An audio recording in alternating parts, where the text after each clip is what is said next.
Okay, imagine this. You hear that classic record scratch sound effect, right? Right before the Super Bowl halftime show. And then the news breaks. Bad Bunny, off the show. The NFL, Apple Music, Rock Nation, they've pulled the plug. Just like that, months of hype, gone. An absolute bombshell in sports, music, everywhere.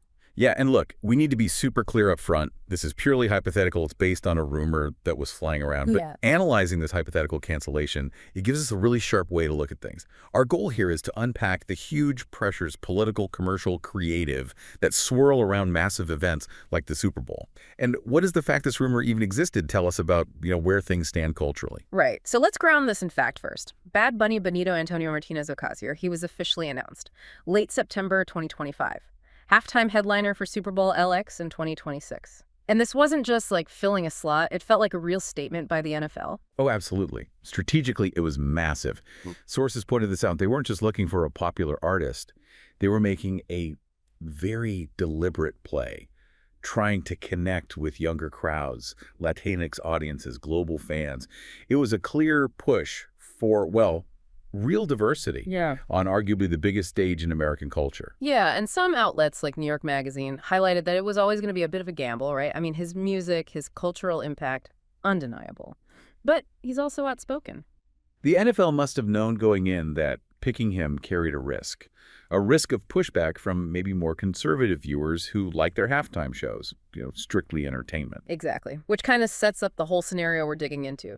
If the NFL knew about that risk, accepted it when they signed him, Right. then pulling out less than 5 months before the show, the real reasons for that would have to be pretty huge, way bigger than anything they'd probably say publicly. Okay, so let's play this out hypothetically. If they did cancel, what's the official story? The corporate line. Oh, you know it. It would be vague. Very, very vague corporate jargon.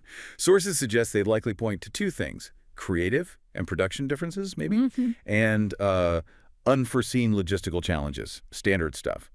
Sounds important, means almost nothing specific. And the goal there is just contain the damage, right? Keep the brand safe. League officials would be out there saying it was all for the integrity and timing of the event, and they immediately promised, don't worry, we have another amazing performer lined up. The show will be spectacular. It's all about managing perception. Right. Meanwhile, from Bad Bunny's side, you'd expect genuine anger. Disappointment, sure, but also, his team would likely stress quite rightly that preparations were deep. We're talking choreography, complex stage designs being built, costumes planned out, real money spent. And that's where it gets really messy, legally speaking. This isn't just hurt feelings. If the NFL backed out... Wow. The legal risk is enormous. His team wouldn't just hint at action. They'd be demanding serious compensation, breach of contract, cancellation fees. We're talking Super Bowl scale here. The damages could easily run into, potentially hundreds of millions. Not just his fee, but all the money invested by him and his partners based on the NFL's promise. That's reliance damages. Okay, so you've got the public story, the potential legal nightmare.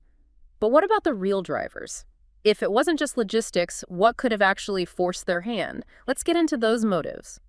Well, motive number one, in these situations, it often circles back to cultural or political pressure, avoiding controversy. We know Bad Bunny speaks his mind. On immigration, Latin identity, social justice issues, he uses his platform.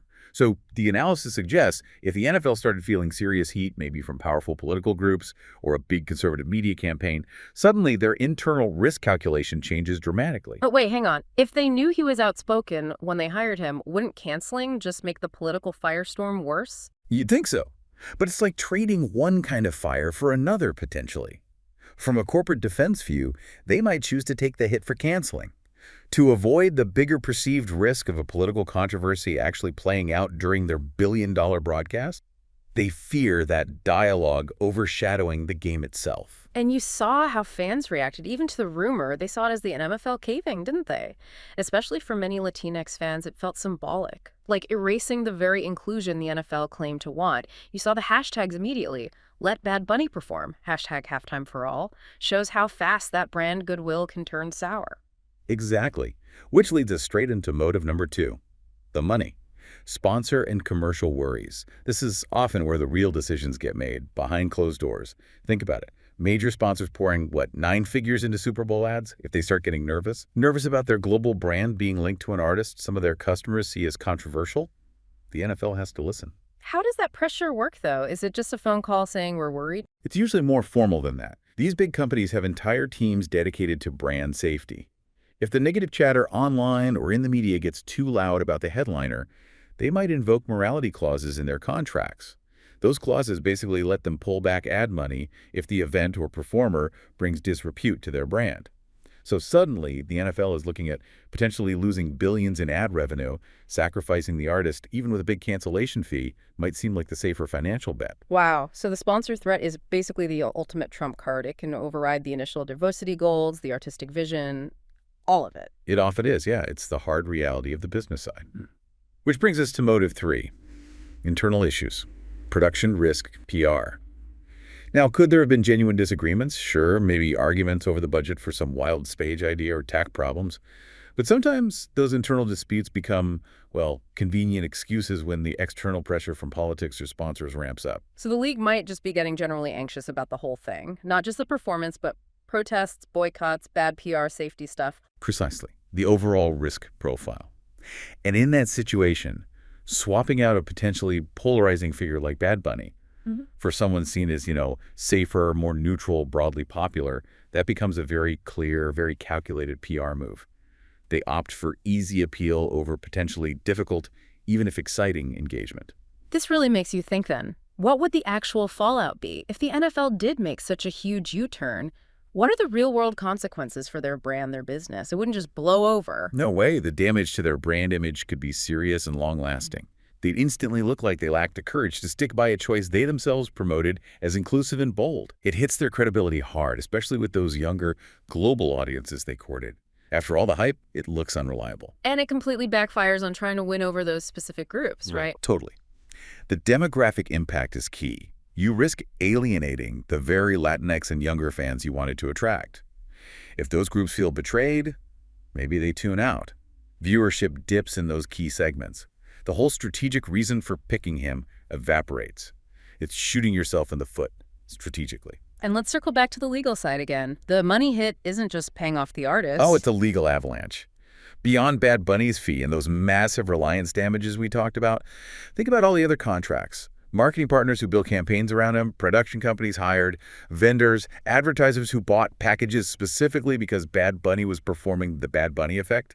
They'd all have clauses. They demand penalties, rebates, compensation. It's a domino effect of financial pain caused by breaking that initial promise. And what about attracting future artists? That's the chilling effect. That's the long-term danger. If the NFL shows it's willing to drop a massive, globally successful, but maybe politically conscious artist at the last minute, what message does that send to other performers? Especially those who are bold or have something to say. They'd think twice before signing up. Absolutely. The league would basically be signaling that playing it safe, being politically neutral, is valued more than artistic edge or cultural relevance. You risk discouraging anyone interesting or challenging from even considering the halftime show.